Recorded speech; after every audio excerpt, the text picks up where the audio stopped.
They thought Dr. Cliff Klein was trying to avoid service, but he was really on a secret mission to a weapon that ended the war. News 11's Neil Carlson has tonight's service and sacrifice. Calling me a draft dodger. Cliff Klein was called a draft dodger by neighbors during World War II. But I was totally sworn to secrecy.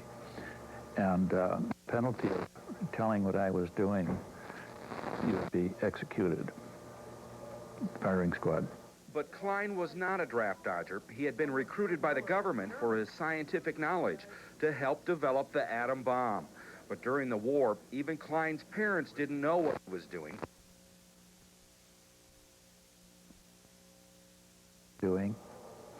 And there's nothing to be ashamed of. And there's nothing for you to worry about the stories that are going around. Just forget it. You do your job, I'll do mine. What Klein did was help develop the atom bomb at Oak Ridge, Tennessee.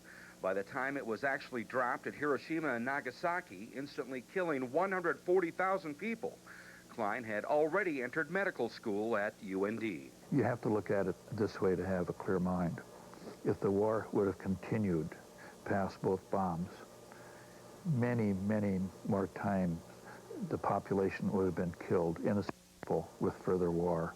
And that's the only way you can salve your conscience. As for our current war on terrorism, Klein says it's now, once again, up to our enemies to quit. And so if they won't and they've been given time, all you can do is go forward. And they can suffer the consequences. And Klein says he's afraid those consequences could include the use of nuclear weapons.